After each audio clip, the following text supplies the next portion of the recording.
Picture this. It is exactly 6 months from today. You open your banking app, and instead of calculating how long your current balance will last, you see an extra $10,000 sitting right there in checking. I know, right now that sounds completely impossible.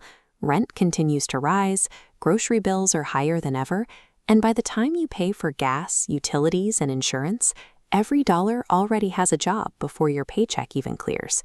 It is easy to look at a $10,000 target and assume the only way to reach it is by landing a 6-figure job or getting a massive promotion. But for most people, the struggle isn't the size of the paycheck. It's the fact that the money is leaking out of the account before they ever have a chance to save it. We can call this the invisible drain.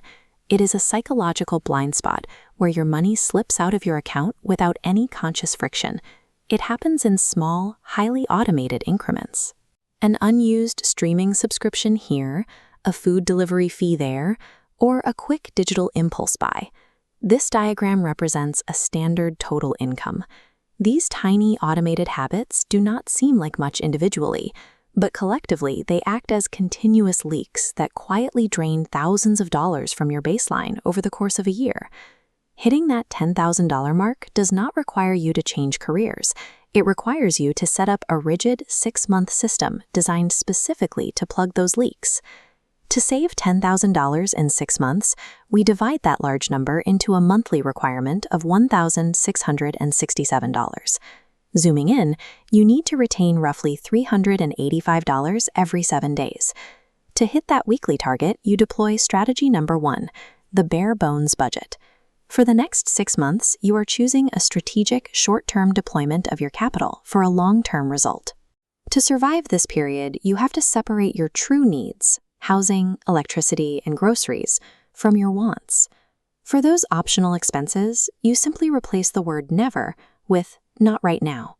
You pause, cancel, and delay. By executing this short-term behavioral shift, you instantly manufacture positive cash flow out of the paycheck you are already bringing home. For many people, pausing subscriptions and cooking at home still will not clear that $385 weekly hurdle. We need a second, more aggressive tactic. Strategy number 2 is liquidating your dormant capital.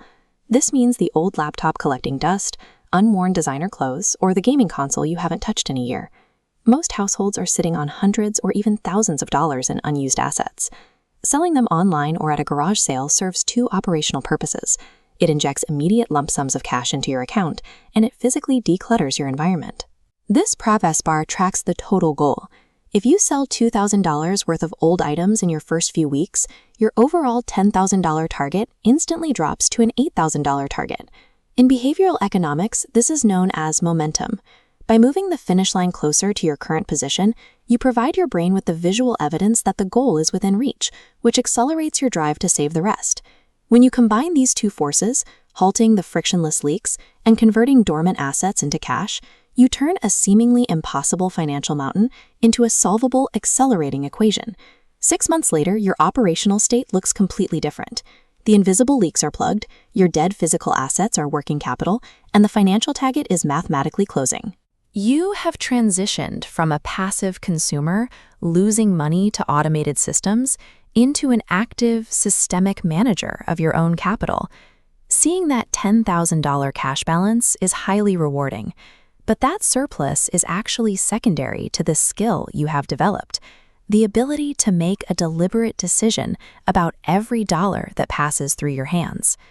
Because once you master the discipline of keeping the money you already make, the only mathematical step left in building a fortune is to increase the amount coming in.